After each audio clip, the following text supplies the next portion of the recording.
Well, Corey, thanks for coming in today. I know it's the middle of basketball season and you guys are swamped this time of year, and I appreciate you taking the time to come in and talk about stuff. Coming to watch your practice, I appreciate you letting me kind of evaluate how things are going. I think you're doing a great job. As we talk here, there'll be a lot of things that come up that I saw as positives, and a few things that I'll give thoughts on how we can kind of maybe work on them, and then we'll kind of feed off what you think are things that we can work on some stuff. If you remember, it's been a couple weeks since we had a chance to scout for Storm Lake, but that's what I watched. How do you feel the scout went with Storm Lake, and all the way from introducing it through the game? Well, it's tough, because we don't spend a whole lot of time, to walk kids through, 3 or 4 different sets in 10 minutes or 15 minutes, whatever the case may be. Really the goal is just to kind of at least give them a look and, see if there's, a setup that they have, that we can identify a play really basically just on how their initial set is. So it was a little bit difficult. We try to emulate or simulate what they were doing offensively, and when you have a group of sophomores that have never seen it before, have never ran it before, that's really their first time trying to run it. And I think they were a little bit out of sync. It took them a little bit of time to try and get some of the pattern down. We had to kind of coach them through the pattern, which, as we get on later in the year, I think once we get, closer to tournaments and stuff like that, where we can dedicate a little bit more time, will give us a chance to give those kids a little bit of a heads up and kind of work a scout team where, maybe for a couple, 2 or 3 days, they're working through these sets. So then when we do put it in, it is a little more effective. Sure. And what are some ways that you think, as you look at your objectives with the scout, I think that probably changes throughout the season, like you said, where now you're kind of getting some initial thoughts in, but as you move through the season, how will the objective change a little bit in the scout itself? Well, it'll become more detailed, where our expectations of, now maybe just identifying, their initial setup, now we're identifying all the cuts through whatever the set is for the opponent, and then exactly, how we're going to defend them, if we're going to change the way that we defend them from the way that we normally defend, those all types of things that we'll put in as we go.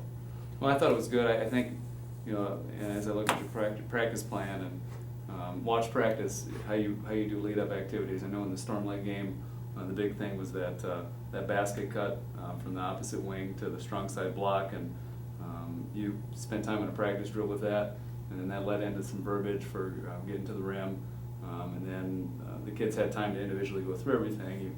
You split them up, gave both sides of the floor ample opportunity to go through the plays and stuff, and so that was definitely a positive that I saw as we went through practice, as you built things up. It was interesting to me how you used NBA players as references for how to guard kids. How did that start? Where did that come from? Actually, got it this spring talking to Coach Woodley. Oh, okay. That's the way. Matt? Yeah. Really? That's the way they've gone to, and his idea or philosophy behind it, and I don't know, I think it came from Coach Bennett, who, Sure. who he worked with at Washington State, but was just, rather than, having a specific closeout for each individual player, and now as you go from team to team to team, okay, this is how we're closing out on this kid. Right. They you just kind of group them, okay, and if they're a rondo, they're a dribble first guy, they're not really a guy that's going to catch and shoot, they want to attack. LeBron is somebody that will do either, so, and then Sure. with Durant, it's a catch and shoot, so you're closing out a little longer, so we can kind of, just put 1 or 3 guys that they're familiar with in their minds, and okay, he's a Durant, now I know how I got to Sure. close out on him. So I think that's helped in our team scout and our preparation for opponents, and just kind of simplified things, I think, for the kids. I think it was cool. That was a really neat idea. I hadn't heard that before, so that was good. Yeah. The other thing I think that you're doing well, and that we might talk about a little bit as we talk about moving forward with some of the things you mentioned, the goals you talked about for the end of the season when you get to those late season scouts, is how we use Huddle. And I know you use it now. Can you explain a little bit of how you use Huddle now with the team, just currently with scouting? Yeah, basically at this point, I receive film from, an opposing coach, and I haven't really gotten to the point where we're, breaking down individual clips. Mm-hmm. Basically, I'll get it, I'll watch the film, and then I'll just make it available for the kids.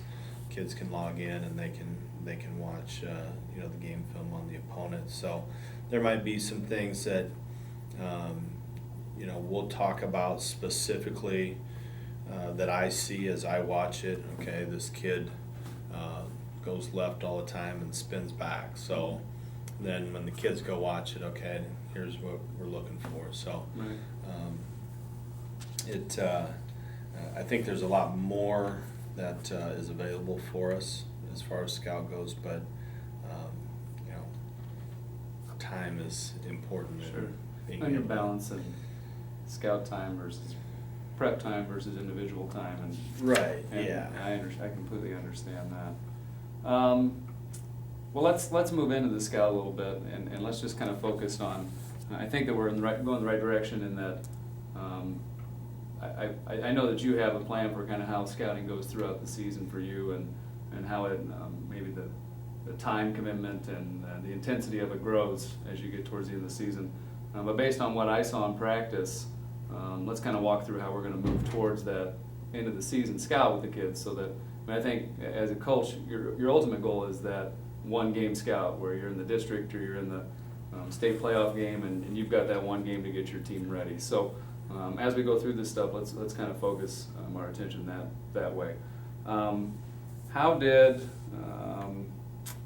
so in the scout look in the Storm Lake game, how good of a look do you feel the scout team gave the varsity just in that last 10 minutes of time that they had, if you were to rate it? It was probably below average. And some of the reasons why, I know you mentioned some before, but some of the reasons why you Yeah. think that was the case. Number one was sophomores Yeah. that hadn't done it, so they're new. Yeah, so some younger kids, and it was, it was a little more maybe complex pattern that they were running, so I think it probably does take a little bit of time to get that down. So that's that I think is the big thing, is just the kids not knowing exactly where they were supposed to go, and having never run that before. So, Sure. but again, even though that was the case, I still think the kids, our varsity guys were able to kind of at least see, okay, this is where he's supposed to be going, and whether it's listening to coach tell them where they were supposed to go, or watching the scout team eventually get there, I think it helped them some to be able to pick up on the movement. So the time commitment was big, and that the time that the kids had to prepare beforehand. Right. How do you think, with the time that they spent on it, how much time is John, your assistant John, how much time is he getting with scouting, like with watching the film, and then also with his scout group? Is that something that you see grows as the year goes on, or how does that work? Yeah, Coach Doley, he'll watch the films, that I get in, just like before we send it out to the kids. He had no prep time with the scout team before we put that in, which, that's something as we, like I said, as we start to move through and we get to certain games, he'll be able to, we'll sit down and okay, this is what we want them to run and what they need to know. Then he'll have some time that he can take some of those kids and work them through while we're working through other stuff. Sure, and that'll lead to them kind of knowing more about what's happening. And like we were talking last night, you mentioned on ways that you can make the sophomore team maybe a little more basketball savvy. I was thinking today, and this really doesn't have to do with this, but teaching these kids different offenses from different teams Right. as the season goes on might be something that helps some of those kids. Yeah. I could have waited and said that off camera, I guess, but Well, no, but it's- it kind yeah, of it's fits true. in with what one of your other goals is. Yeah. When the scout team, well, and you kind of talked about it a little bit, when they got out there and they couldn't execute the offense because they hadn't had time to practice, which I think is what goal we've kind of been talking about, is giving them more time. At this point in the year, that didn't affect the varsity team much, but as we move towards the end of the season, what are ways that, we've talked about giving them more time. What are some other avenues that you could use to help the scout team to make them learn things a little bit better, so when they come down to the varsity and to the floor, things go smoother? Because I think the varsity guys, they all got to look walking through it. I have to watch the film on it, but I don't know if the second varsity group got many, your Reps 6, on 7, 8 guys got Right. many reps. So what kind of things can we implement as time goes on so that they get more reps on it? Time is one, like you said. Yeah, and maybe from our point, it's a case where we might have to simplify it and maybe chunk it out a little bit, and rather than trying to run it all as a whole, see if there's ways that we can split certain parts of it up and go 3-on-3 or 2-on-2 or something, and try to rotate guys through there more, and that way they're not having to think so much. Okay, I do this and he does this, and then that way, then when we come back together, then we can kind of build it back together. Then, and hey, I'm in this position, I do this, he does this, and then that's So we're moving towards the goal of the end of the season. You got a one-off scout. Your scout team's got 2-3 days to prepare for that. Introducing to the varsity team and getting them a lot of reps. What are things that we can start doing now that'll make it so that they're ready for that? As we introduce things to them with a plan in mind for that end of the season, having two days to get them ready. What kind of things do they need to get to that point? When you get to that scout, I guess, how do you see that scout going when the varsity team gets on the floor and that the JV team comes down with the scout? What would be a perfect scenario for that? Well, at the end of the year, the goal is to have them where they can run our opponent's sets or offense at full speed. Being able to come in and to really give our varsity guys a game-like look to what they're going to see. So we can, and that's maybe something going back to kind of the huddle piece where those guys that we designate as scout players, that we can break down our opponent's specific clips and say, okay, here's this set, watch it, this is what you're going to be doing for the next 3 days. So that maybe gives them a visual now rather than just being coached through it. And so maybe go to that, and then if we can break it down, do some breakdown stuff, and then at that last point put it all together and hope that it runs well. It runs smoother. And from my experience, the more you do it with them, the better they are by the end of the year. So I appreciate earlier when you were saying that this is an early season scout that I watched, but as time goes on, you'll play Storm Lake again, and the second time these guys see this offense, it's going to be, and this is the team that next year is going to be playing Storm Lake. So your sophomore Right. team learning to run what they run pays off as things move along.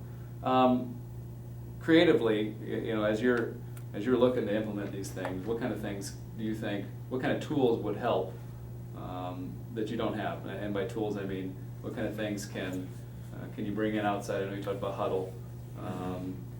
What, including John Moore, which is a good thing. I think he's good. I really think he's a good coach, and he's ready for that jump.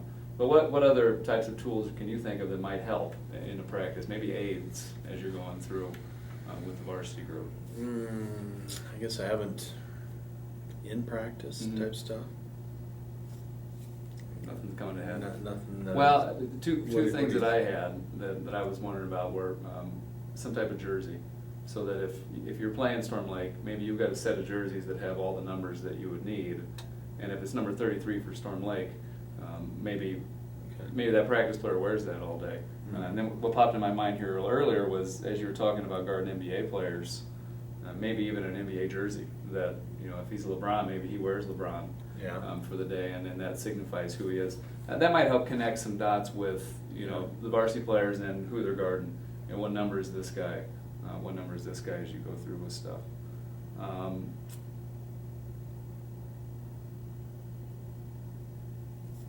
Okay, I think we've gone through pretty much all that. I'm just looking through here real quick. What kind of positive things do you think that you have in place now, and we've gone through them a little bit, that you can build on? I mean, I know you mentioned some practice drills and some different avenues that you do stuff, but what other things do you think the sophomore team's doing positively now that you can build on, stuff that John's doing with them, as you look at the scout part of it? Well, I mean, I think that, when they're on the floor, they do a pretty good job of when we ask them to go hard and to try to give us a good look. I think, it's a group that listens well. Mm-hmm. It's just kind of the motivation side of things, or the self-motivation is probably a better way to put it, with that group, because we do kind of have to poke and prod them along to get them to get involved and do those things. But when they're on the floor, they listen well. They do the things that we're asking them to do, which is, being coachable is obviously important. There's some potential there for guys. I mean, it's just a matter of us being able to get that out of them more consistently On a day-to-day basis. Yeah. So let's talk about moving forward with kind of a plan for getting your team towards that one-off scout. What are some things that we talked about today that you feel like are things that we could do as we prepare a plan to get to that ultimate goal? What are the steps that we can take as we move forward? Well, I think, again, first and foremost is implementing it, rather than trying to implement the scout a day ahead, or, the practice before the game. You use 2 practices to implement it, or if we've got 3 practices to put it in. So time is, in my mind, is the biggest thing. But then again, providing the kids with maybe some simpler things to help them be able to understand, what their job is. Some lead-up drills to get to that point. Yeah. And then, as far as you mentioned it already, but just to kind of go over it again, some of the pre-scout stuff that you might do with huddle with the kids, how would you incorporate that? Yeah, and that's really the nice thing about that software, is that we can break a clip down, and if these 5 guys are the ones that are going to be running our scout, I can send those clips just to those 5 guys, and so they receive the alert that these are available, and then they can go in and they can watch that. So it's not something that we have to bog the entire team down with. Mm-hmm. We can focus it just on those guys, so we can use that to give them the looks before they start trying to run it. Well, I think it's great. I think you're doing a great job. It's fun to watch the kids play. It's fun to watch you coach. One thing, and this is not really part of the class, but it's what I would say if it was just me and you talking, is don't be afraid to hand over more duties to your assistant. Like when you're talking about doing the huddle thing and setting up clips for those 5 kids. I know as a head coach sometimes I did everything, but it's okay to say to John, hey, this is yours. You get the clips out to the kids, and I mean I think it makes life a little more comfortable at home sometimes. It gives you more free time, and I think John's ready for that. As I watch him, and you're fortunate to have an assistant that that he understands what you're doing. I don't see him questioning anything that's coming out from your end. No. And when I watch you on one end and him on the other, I constantly notice that he's watching what you're doing, and he's kind of adjusting what he's doing. If you were to change something, so make sure you're utilizing that tool, I think, to keep him focused and to keep him involved too is, Yeah. Making him the lead scout guy. I mean, that's your, and to give him more responsibility, I think is a good thing, especially with a young guy like him that we want to keep around, so. Yeah, and that's one of the things, as we go through now, we play tonight, Monday, Tuesday, so I got the scout ready for tonight and Monday. He's got his scout is Tuesday night, so Okay. he's gonna start to, Good. yeah, he'll start to just, and, when I was and what normally will, and what I did the last 2 years when I had, a coach that had been, a head coach that made games, he called all the out of bounds plays during games, Sure. so, there's things that we'll start to. But it's his first year. And it's, Right, and first time out, and you gotta be protective too, Right. You don't wanna drop everything on him right Yeah. away, so. So we'll start to sprinkle some of that stuff Yeah. in, and but I agree. I think That's he's good stuff. doing a nice job, and Yeah, is, nice guy. He is, yeah. Well, I appreciate you coming in, and I'll go back and kind of go over some of the stuff we talked about, and we'll come up with a kind of an individual plan for development for the year, and then we'll sit down and talk about that. Just basically to get us kind of organized and in place for the big scouts. I think you guys are going to have some big games, and it's going to be fun to watch them. And I really think that some of what we talked about last night with the sophomore team giving them the responsibility and the ownership of it's their scout, might add to some of those guys' intensity level and stuff. So I'm glad we got to connect that too. So Yeah, good. Thanks for coming in. You bet.